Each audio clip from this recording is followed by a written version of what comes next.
একটি জাতির ট্র্যাজেডির করুণ কাহিনী এটি। প্যালেস্টাইন নামক ভূখণ্ডে বাস করত প্যালেস্টিনিয়ানরা, আরবি ভাষায় যাদেরকে বলা হয় ফিলিস্তিনি। ফিলিস্তিন ছিল তুর্কি সাম্রাজ্যের অংশ। 1917 সালে ব্রিটিশ শক্তি প্যালেস্টাইনের কর্তৃত্বভার গ্রহণ করে ম্যান্ডেটরি পাওয়ার হিসেবে। এরপর থেকেই বহিরাগত ইহুদিরা প্যালেস্টাইনে আসতে শুরু করে। দ্বিতীয় বিশ্বযুদ্ধ শেষ হওয়ার 3 বছরের পর 1948 সালে বহিরাগত ইহুদিরা প্যালেস্টাইনের নাম বদলে ইসরায়েল রাষ্ট্র ঘোষণা করে এবং আরবদেরকে তাদের বাসভূমি থেকে বিতাড়িত করে দেয়।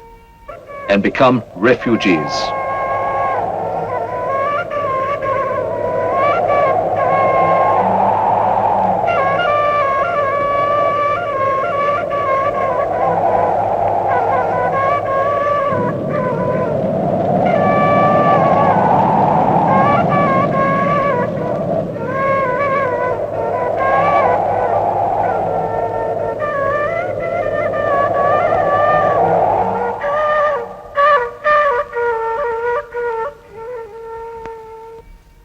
একটি পাখির বাসা আছে, একটি খরগোশের গর্ত রয়েছে, একটি গরুর গোয়াল আছে, একটি ঘোড়ার আস্তাবল আছে, কিন্তু আমাদের তো কোনো দেশ নেই।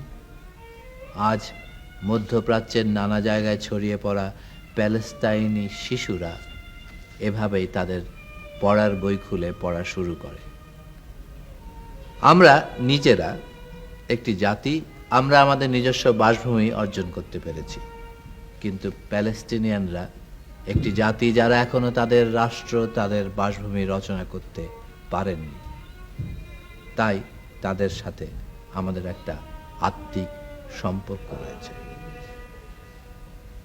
ছবিতে যে বৃদ্ধ আরবকে আপনারা দেখতে পাচ্ছেন, এই বৃদ্ধ আরব এখনো স্বপ্ন দেখে তার সুন্দর দেশ প্যালেস্টাইনের, যা সে অনেকের সাথে ছেড়ে এসেছে পিছনে, কিন্তু তার সেই ফেলে আসা বাড়ির চাবিটি সে যত্নে তুলে রেখেছে। কোনোদিন সে ফিরে যাবে তার নিজস্ব গৃহে, সেই আশায়। 1948 সালে ইসরায়েল রাষ্ট্র প্রতিষ্ঠা হলে কয়েক লাখ আরব গৃহহারা হয়। ইসরায়েল রাষ্ট্রের পূর্ব সীমানায় জর্ডান নদীর পশ্চিম তীরে ওয়েস্ট ব্যাংক এবং ইসরায়েলের পশ্চিমে গাজা নামক আরেকটি সরু এলাকায় আরবরা তাঁবু খাটিয়ে বসবাস করতে শুরু করে। তাদের আশা ছিল একদিন তারা স্বগৃহে ফিরে যেতে পারবে, কিন্তু গত 34 বছরেও প্যালেস্টাইনের আরবদের সমস্যার কোনো সমাধান হলো না। আরও অনেক আরব ইসরায়েল থেকে বিতাড়িত হয়ে অন্যান্য আরব দেশে ছড়িয়ে পড়ে। জর্ডান, সিরিয়া, ইরাক, সংযুক্ত আরব এমিরেটে বসবাস করতে থাকে। লেবানন হচ্ছে ইসরায়েলের উত্তর সীমান্তের একটি দেশ। এই দেশে এসে স্থান নেয় 3.5 লক্ষ গৃহহারা প্যালেস্টিনিয়ানরা। এদের স্থান হয়েছিল দেশের গরিব অঞ্চলগুলোতে। 1948 সাল থেকে এই পর্যন্ত কয়েকবার ইসরায়েলের সাথে আরবদের হয়েছে। প্রায় প্রত্যেক যুদ্ধে ইসরায়েল পার্শ্ববর্তী আরব রাষ্ট্রগুলোর কিছু কিছু অংশ দখল করে। আধুনিক শস্ত্রে, ট্যাঙ্ক, জঙ্গি বিমান, গোলাবারুদ প্রভৃতিতে ইসরায়েল আরবের চেয়ে বেশি শক্তিশালী। কয়েকবারই আরব প্যালেস্টাইনিদের নিজস্ব বাসভূমির একটি স্থায়ী সমাধানের উদ্দেশ্যে জাতিসংঘ আলোচনায় বসেছে, কিন্তু কোনো আলোচনায় জাতিসংঘের কোনো প্রস্তাবই ইসরায়েল শুনতে রাজি নয়। জাতিসংঘের বৈঠকে ইসরায়েলি প্রতিনিধি এইসব প্রস্তাবকে একটি মূল্যহীন কাগজের টুকরো মনে করে ছিঁড়ে ফেলে দিয়েছে বারবার। For us, the Jewish people, this is no more than a piece of paper, and we shall treat it as such. The occupation continues. Repression, collective punishment, house storming. A total of more than 40,000 people until now have been detained illegally without trial or charge. More than 1,500 community leaders and intellectuals deported. More than 23,000 homes destroyed. Confiscation of land and property and the torture of prisoners continues unabated.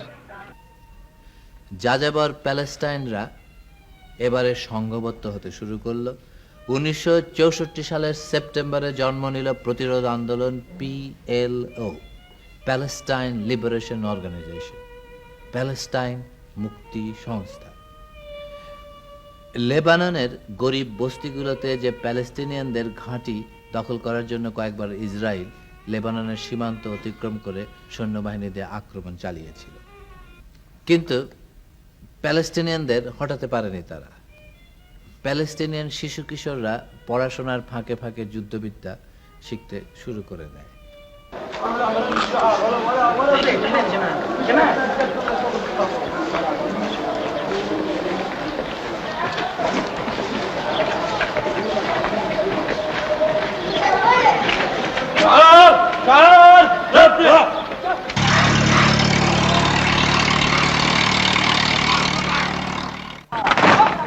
Hey!